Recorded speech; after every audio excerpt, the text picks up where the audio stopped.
Olá, alunos, tudo bem? Bem-vindos à nossa aula de aprofundamento. Na nossa aula de aprofundamento de hoje, a gente vai tratar a respeito de como que um gene, como que os genes, através da conversa entre os alelos, se manifestam no fenótipo final. Quando a gente tem, em um indivíduo 2N, que é o nosso caso, o caso da nossa espécie, a gente vai ter sempre dois alelos conversando para dar uma característica final. Então, olha só. Vou apagar aqui que tem uns spoilerzinhos, ó. Apagar para não ter spoiler. Ó. Então, olha só. Se eu tenho um alelo aqui, azão, e um alelo aqui, azinho. O que será que acontece entre esses alelos que um é dominante e o outro é recessivo? Porque às vezes a gente nem se questiona isso. Parece que esse alelo domina esse aqui no sentido de vir e vem e impede a manifestação desse. E não é isso. O que vai acontecer? Vamos supor que aqui eu tenho um alelo dominante, beleza? E um alelo nada mais é do que o quê? Olha, cuidado com a mudança no conceito de gene. O alelo nada mais é do que um gene na biologia molecular, beleza? Ou seja, ele vai ser transcrito em RNA mensageiro. E eu tenho o alelo que eu chamo de azão e o alelo que eu chamo de azinho. O azão é o dominante e o azinho é recessivo. O que a gente vai aprender hoje? Como que isso acontece de fato, essa relação de dominância e recessividade aqui. Na verdade, se cada alelo é um gene que vai ser transcrito, cada alelo vai originar um RNA mensageiro, beleza? No processo de transcrição. Cada gene desse aqui vai originar um RNA mensageiro e no processo de tradução vão originar proteínas diferentes. Só que o que acontece? Vamos supor, só por uma questão didática, uma vez que o tempo na célula é uma coisa infinitamente pequena, vamos supor que em um minuto, essa sequência aqui, ó, essa sequência seja lida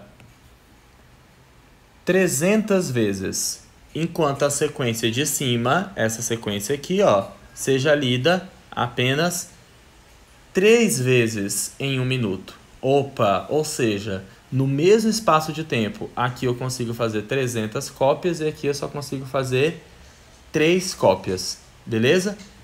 O que isso vai resultar? Eu vou ter como resultado disso a expressão do fenótipo desse alelo e não desse alelo. Então, galera, não pense que um alelo está inativado e o outro está ativado. Isso só vai acontecer nas emoções dos próximos capítulos aqui dessa aula.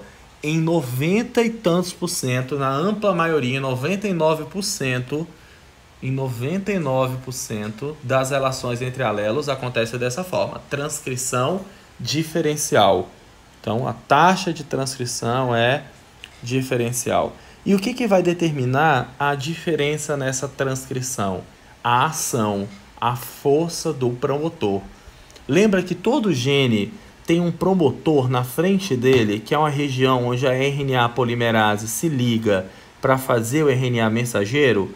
Os promotores, eles mudam de força. E quando eu estou falando dessa força, na verdade é a capacidade de atrair a RNA polimerase. Se um promotor atrai muito a RNA polimerase, ele é um promotor forte. Se ele atrai pouco, o que atrai muito no caso do nosso exemplo é esse aqui, o azão. Se ele atrai muito, ele é forte. Se ele atrai pouco, ele é fraco. Isso, galera, pode até mudar na célula. Promotores podem ser, ao longo de uma vida de um ser, fracos e se tornarem fortes, ou fortes e se tornarem fracos, por vários processos de metilação do próprio promotor, ou então de genes que regulam outros genes. Por exemplo, genes que fazem fatores de transcrição. Se um gene faz um fator de transcrição, por exemplo, vamos pegar esse aqui, que é o recessivo, que tem um promotor fraco, e vem fator de transcrição grudar nesse promotor aqui, esse promotor que era fraco, agora ele se torna forte. Então, essa relação de dominância e recessividade, ela pode mudar ao longo da vida, beleza? Era isso que eu queria trazer para vocês. Como que aquela nossa aula de transcrição e tradução entra na relação entre os alelos aqui, beleza? Através da ação diferencial do promotor. De boa? Próximo tópico de aprofundamento, o famoso imprinting. Galera, imprinting é uma coisa muito bacana. É uma coisa que foi descoberta há pouquíssimo tempo, porque ele é um processo epigenético, e epigenética acho que não tem nem 10 anos que foi descoberta. O que é isso? Em vez de eu ter uma relação de expressão diferencial de RNA mensageiro conforme a força do promotor, aqui não. Aqui eu vou metilar um alelo, silenciando, e permitir apenas a expressão do outro alelo, no caso, claro, de indivíduos 2N. Ou seja, no normal seria o quê? Eu tenho o Azão e eu tenho o Azinho. Esse aqui produz mais RNAs mensageiros, esse aqui produz menos RNAs mensageiros, e esse aqui é o dominante. No caso de um processo de imprinting, o que acontece? Eu venho aqui e metilo esse gene que eu não quero que seja expresso, ó. Pronto. E aí eu vou ter esse aqui expresso e esse aqui não. De boa? Então olha só. Lembrando que é um evento epigenético, né? Metilação, como a gente viu na outra aula de aprofundamento, são processos epigenéticos de regulação da expressão gênica. O imprint, galera, essa relação entre alelos regulada pela metilação do alelo recessivo, ela só acontece em 1% das relações entre alelos. Só em 1% deles. O resto é tudo esse padrão aqui, ó, que a gente aprendeu. Transcrição diferencial. Aí sim tem o imprint. A gente nem sabia que imprint existia. Um exemplo muito bacana são duas síndromes que são provocadas por uma alteração do padrão de imprinting da banda 11 do par 15. Quando eu falo banda 11, nada mais é do que um locus, beleza? Locus 11, tipo uma banda que concentra vários locus. Vamos botar como endereço também. Banda 11 do par 15 em humanos. Olha só. Quando a gente tem um indivíduo normal, vão ser duas síndromes que a gente vai ver, Prader-Willi e Engelmann. Quando a gente tem um indivíduo normal, eu tenho um cromossomo materno e um cromossomo paterno. E nessa banda 11 eu tenho vários genes, ó, cada um com seus 2 alelos, olha isso. Quando o indivíduo é normal, o imprint funciona perfeitamente. Se metilou o alelo da mãe, não metila do pai. Se metilou do pai, não metila da mãe. E assim vai trocando. Só que o imprint pode acontecer de forma errada. Ele pode, em vez de fazer essa alternância, ele pode metilar todos os do pai ou todos os da mãe. Quando a metilação acontece em todos os genes da banda 11, tá? Do cromossomo 15 do pai, surge uma síndrome chamada de Prader-Willi, onde a pessoa apresenta hipotonia, que é a falta do tônus muscular, obesidade e hipogonadismo, né? As gônadas não se desenvolvem.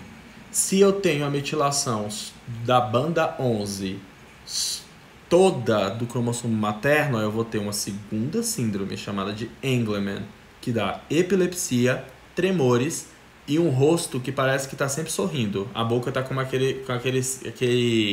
como se estivesse sorrindo, né? Aquela feição de quem está sorrindo o tempo inteiro. Olha só que bacana. A mudança em quem você imprinta de forma errada dão duas síndromes genéticas completamente distintas. Beleza?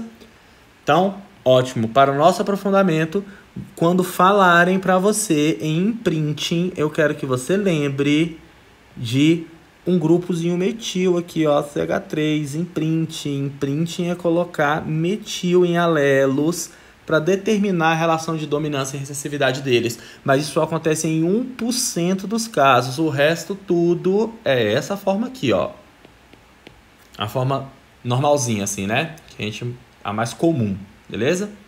Outro exemplo muito legal do imprinting é a inativação do cromossomo X, beleza? Olha só. Já a gente vai ver porque a gente tem esse gatinho aqui. Muito legal. As mulheres, elas são XX, não é isso? Então, na verdade, galera, quando a gente tem uma célula XX, na verdade, esse cromossomo X, ele está em dose dupla. Eu tenho um cromossomo X em dose dupla aqui. Eu não tenho necessidade de eu ter esses 2 cromossomos X aqui. Então, eu inativo um. eu venho aqui e vou inativar um desses cromossomos X aqui, ó. Beleza? Como é que eu inativo? Metilando. Metilo esse cromossomo X inteiro no processo de imprinting. E isso aqui acontece de forma aleatória entre as células. Ou seja, por isso que a gente fala, toda mulher é uma quimera genética. Eu tenho células que inativam um cromossomo X e células que inativam o outro cromossomo X. Metila um e metila o outro. Nas humanas, isso não dá características muito claras. Porém, nos gatos, isso fica bem nítido. Já viram uma expressão que fala assim, todo gato de 3 cores é fêmea? Por que todo gatinho de 3 cores é fêmea? Olha aqui. Em gatos, eu também vou ter a fêmea XX e o macho XY, e eu também vou ter esse processo de imprint, inativando um cromossomo X ou outro. Só que o que acontece? Cores da pelagem do gato podem ser determinadas pelo cromossomo X. Por exemplo, o exemplo aqui dessa gatinha aqui, ó, da imagem.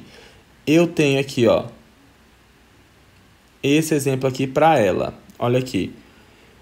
O branco do gato, o fundo branco do gato é determinado pelos cromossomos autossômicos. Então, por exemplo, azão, nos autossômicos, ou seja, essa cor branca aqui dela é determinada por esse azão aqui.